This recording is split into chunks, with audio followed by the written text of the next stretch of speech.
Good evening, everybody. God, time for another walk and talk, eh?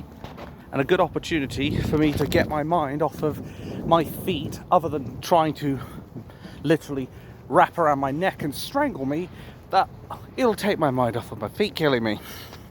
Obviously, that's not why you're here. Because I want to talk a little bit about Humza Useles. You know, the failed Secretary of Health and the failed Secretary of Transport. And I'm pretty sure he's a failed Secretary of something else. But I can't remember off the top of my head, generally speaking. So yeah, Humza Useles' track record was already not looking too good. And then he became the First Minister of Scotland. Not looking good, is it? Well, the only thing I could imagine worse than that is Sadiq Khan being up there.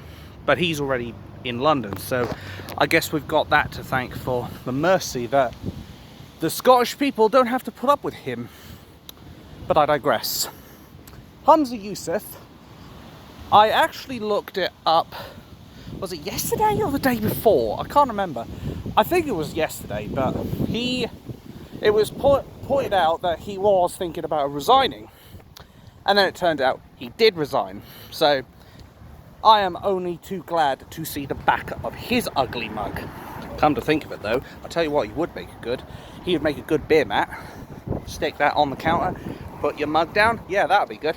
Anyway, the point is, the man wasn't really very liked. He wasn't very good at his job, and he already had a track record that you could match to basically Sadiq Khan. Both of them are British, basically. So, as said, I am very, very glad that Humza Useles will no longer be First Minister, or at least once his interim period is over, or whatever it is. So, we do have another First Minister to worry about, but all this comes out after Nicola Sturgeon's husband was basically found guilty on some kind of money charges. I can't remember off the top of my head. Was it embezzlement or something? I literally tried to keep on top of it, and then I forget the damn things. But at this point, considering how much of their relations with the British public and how much their reputation is in tatters, maybe the Scottish National Party should rename themselves to the Scottish No Confidence Party. I think that would be far more suiting for that band of useless whatsits. I should really be swearing and what have you about these guys, but honestly, I don't have the energy for it. I can't be bothered. Quite frankly, if only I was like that in some of my other videos, maybe I'd be growing faster or what have you. But we're not here to talk about my growth, whether outwards or on YouTube. For those who also don't know, Humza Useles was trying to bring in what I can only describe as an Islamic blasphemy law. They put it under the guise of the Hate Crime Act in Scotland, but really, it was just a blasphemy law. You couldn't criticise people, and you weren't even allowed to think in your own home. Which I suppose for me would be a good thing, because thinking for me is rather dangerous. Anyway, you weren't allowed to even think in your own home, which in and of itself is very scary.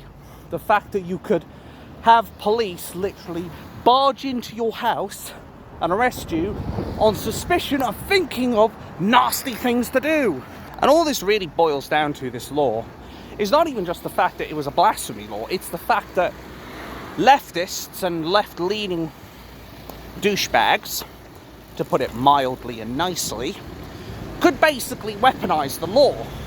So, for example, look at that guy down there who's cycling away. I don't know if you can see him. But I could say in Scotland, I think he's saying something nasty about me. And then the police, under higher up command, would be obligated to investigate and potentially arrest him. And you didn't even need any evidence to be able to convict people. You know, that very important thing that is usually needed to commit people to prison for things like, oh, I don't know, murder, rape, robbing a bank, just to name a few. Oh, but you don't need evidence to accuse somebody of saying something hateful and malicious. But of course the mainstream media won't tell you this, because, say it with me folks, it doesn't suit the narrative.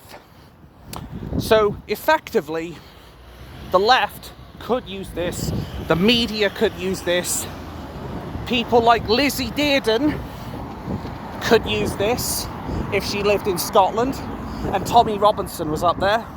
I wouldn't be bloody surprised if she tried that. I really wouldn't. It would not even, I would not even put it past her, quite frankly, because knowing her and her cowardice and her basically endangerment of a man for who he is rather than what he's done, I wouldn't even put it past her for 3 seconds.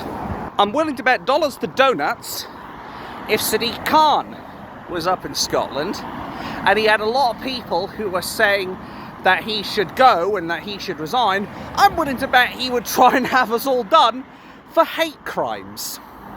Because that's the kind of weak-willed, spineless, gutless coward that Sadiq Khan is as well. That's the thing.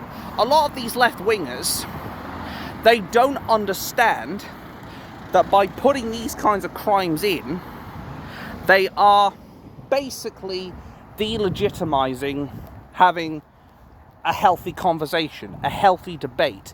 They are making it so people will be reluctant to speak because they fear that if they say one word wrong, oh my God, the boys in blue, they'll be coming over, they'll be coming and putting the handcuffs on, and you could be serving time in jail. Now, I don't know about you, but that seems rather draconian. And that almost sounds like fascism, if you ask me. You know, the very same thing that people like Lizzie did and like to project over to the right wing, or the supposed far right. But again, the mainstream media won't like to report that. And bear in mind as well, Humza Useles, he basically should have been in jail in the first place. I did actually make a video about him, I think, unless I recorded it and never put it up on YouTube. But basically I said, Humza, you have two choices. Either resign and keep what little credibility, if you have any, that you have left, or stand in there and basically face jail for your own hate speech towards white people. Well, we can obviously see what option he's picked, though I will at least give him some credit for at least realizing the position he was in. It's kind of sad that they had a script, though, to say, oh, he didn't have any malice, he didn't have hateful intent. Bull to the shiitake mushrooms, methinks, because you and I both know that he did that with pure malice and every hateful intent, because Islam is very hateful of Western civilization, and that means people like Humza Useles are no different. But his resignation came in 4 days after he basically disbanded the Green Party coalition. And let's face it, he wasn't tearful because he was genuinely sorry and all that. He was tearful because he realised he was going to have to lose his seat of power, as it were. Let's face it, who wouldn't want to be First Minister or Prime Minister of our country and basically earn like a 6-figure salary to basically sit on your backside and do nothing? Which is currently what I'm doing at the bus stop right now, but this is a different scenario because I'm obviously trying to get home. Anyway, the point of all this is that Humza Useles isn't tearful about all the things he's done. He's tearful for the fact that he has lost the opportunity to be able to maintain his First Minister of Scotland status. To be honest, I can't really blame him for that, because if I was in his shoes, I'd be exactly the same. Hell, I'd be exactly the same on a 4-figure salary or a 5-figure salary, let alone a 6-figure one, or even 7 figures. But what we need to take away from all this is that if we hadn't put that pressure on Humza Useles, if the Green Party had not put that pressure on Humza Useles, he'd probably still be more than content running as the biggest clown in Scotland, as it were. The man whose track record is almost as bad as Charles Bronson. But I'll leave that to you to decide who's the better man out of both of them, though I think I know who my money's on. But I am so glad a third time now, and I cannot stress this enough. I am so glad we're seeing the back of Humza Useles. Even Scots have basically said, let's get back our country after Humza Useles is gone. Which to me sounds like the Scottish people might finally be onto something. We might be seeing a revolution in Scotland. Whether it's violent or not, I don't know. But what I do know is that we've clearly gotten rid of some of the worst people in the Scottish No Confidence Party. And effectively, we're going to see a significant change in Scotland, I think. At least I'm hoping. And if not, well, at least they've taken a step forward anyway, getting rid of the trash that was running their country. And I can only hope from there, the Scottish people go from strength to strength and actually get someone who cares about them and cares about Scotland.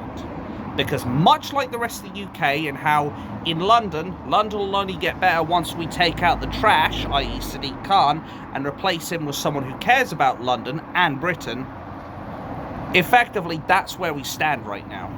Things will only get better if we take out the trash and ensure we have someone who is nationalist or patriotic to their people. Only then will we have any chance of fixing this country for the better and stopping people like Humza Useles and Sadiq Khan from turning our country into a third world hole like all the places like in the Middle East, the Pakistanis, the Afghanis and all that, who a lot of them follow the religion of Islam. This is what happens when you have Islam in power. We shouldn't even have a Muslim Council of Britain. And yet here we are right now with one. There is a fundamental problem with allowing an intolerant religion to be in seats of power. And these two prove it beyond doubt.